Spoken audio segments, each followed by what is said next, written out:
Di zaman yang serba canggih ini, terbukti manusia makin tak bisa lepas dari gawai dan juga koneksi internet dalam tentunya melakukan mobilitas sehari-hari.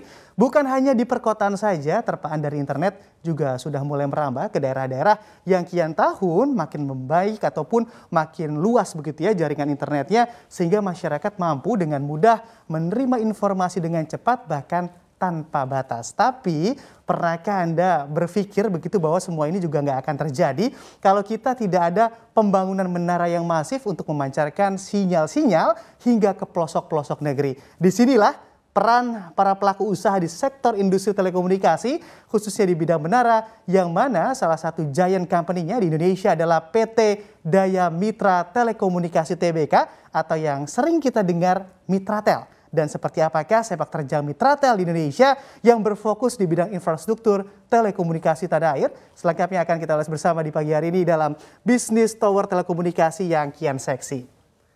Nah, kalau kita perhatikan di sini memang bicara terkait sepak terjang Mitratel di dunia infrastruktur telekomunikasi ataupun sektor telco, tentu perusahaan ini juga tidak bisa dikatakan sebagai anak kemarin sore begitu ya di sektor ini, karena memang cikal bakal Mitratel bisa besar seperti sekarang sudah ditekuninya sejak tahun 1995 silam, sebagaimana perusahaan tersebut berdiri. Bergerak di penyedia jasa menara telekomunikasi, Mitratel juga dapat dikatakan giant company di bidangnya karena memang saat ini untuk menara yang dimiliki oleh Mitratel juga telah banyak sekali begitu ya, mencapai 28.206 menara banyaknya. Kalau dibandingkan dengan kompetitornya atau main banyak-banyakan begitu menara yang dimiliki, tentunya Mitratel pun masih memegang predikat pemilik menara terbanyak pada semester 1 2021 lalu. Apalagi kalau kita tilik lebih jauh, Mitratel juga menjadi salah satu anak usaha dari BUMN Telco Tanah Air,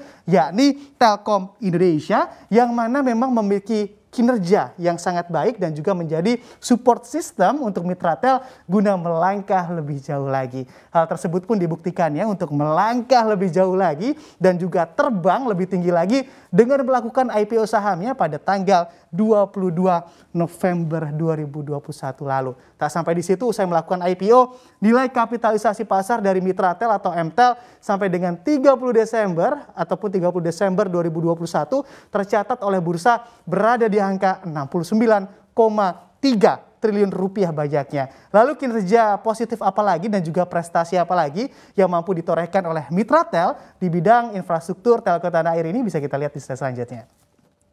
Nah, misalnya kita lihat lagi terkait kinerja begitu ya yang mampu ditorehkan oleh Mitratel dalam publikasi laporan keuangannya sepanjang tahun 2021, ternyata Mitratel mampu mencatatkan pendapatan sebesar 6,87 triliun rupiah atau tumbuh sebesar 11% dari pendapatannya di tahun sebelumnya, di tahun 2020, dengan semangat dan juga optimisme yang tinggi pada tahun 2022, Mitratel juga menargetkan kenaikan pendapatan sebesar 10 hingga 11% di tahun 2022 ataupun di tahun ini. Apalagi kalau kita lihat begitu untuk laba bersih yang berhasil ditorehkan oleh Mitratel juga cukup jumbo ataupun cukup besar, berada di angka 1,38 triliun rupiah atau melesat sebesar 129,4% apabila dibandingkan dengan tahun 2020 silam.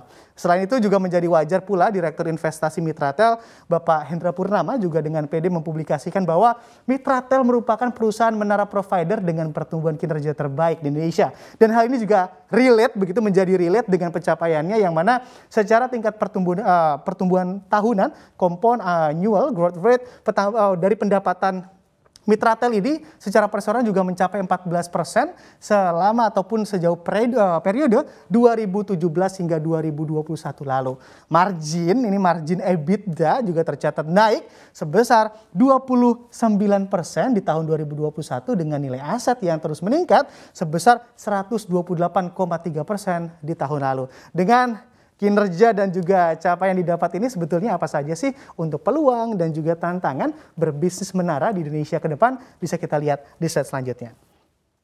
Nah, kalau kita perhatikan apa saja sih peluang dan juga tantangan begitu ya berbisnis menara di Indonesia. Setelah bicara terkait kinerja juga pastinya tak elok rasanya kalau kita tak mengulas terkait peluang dan juga tantangan bisnis menara ke depan. Apalagi Menkominfo RI pun jelas mengatakan dari data yang dihimpunnya menyatakan Indonesia menjadi negara peringkat 4 dunia ataupun ranking 4 dunia pengguna internet terbanyak di dunia dengan pengguna internet mencapai 202 juta orang di dalamnya. Dari kondisi ini juga sudah pasti begitu ya dan juga sudah terbayang bahwa Indonesia adalah pasar yang sangat baik untuk berbisnis di bidang telekomunikasi khususnya jaringan internet. Semakin masifnya penggunaan internet juga akan mengerek naik kebutuhan menara dan juga bagi pengguna untuk mendapatkan akses maupun sinyal internet di wilayahnya. Terlebih survei juga menunjukkan bahwa pemakaian data per bulan di 2021 juga mengalami tren peningkatan di angka 8 hingga 10 GB per orangnya. Jadi makin naik begitu ya untuk kebutuhan ya jelas aja kita juga makin sering lihat handphone untuk melihat ataupun browsing di dalam internet. Karena memang sudah terlihat juga begitu demand dari internet juga masih terus naik dan makin menjadi kebutuhan wajib di masa yang modern ini. Lalu kira-kira apa lagi sih ataupun hal apa lagi sih yang perlu dipahami dari besarnya peluang dan juga tantangan di bisnis menara khususnya di Indonesia bisa kita lihat di slide selanjutnya. Nah untuk lihat hal apa lagi Indonesia tentunya adalah negara kepulauan yang sangat luas.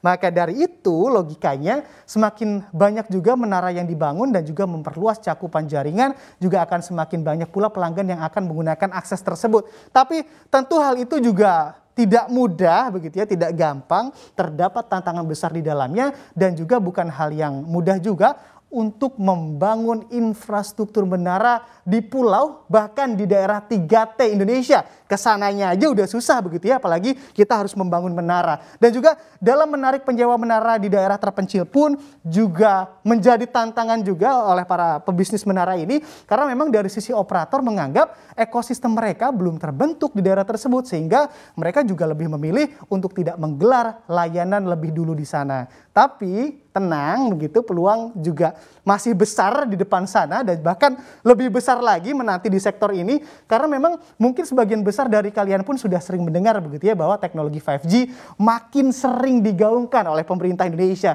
Dengan permintaan 5G yang makin sering ataupun yang makin deras, sudah pasti pebisnis menara pun ikut ketiban cuan karena kebutuhan menara menjadi aspek penting dalam penggelaran 5G di Indonesia. Semoga juga proyek-proyek dari pemerintah pun terkait peningkatan layanan jaringan menuju 5G berjalan dengan baik begitu dan pastinya bisa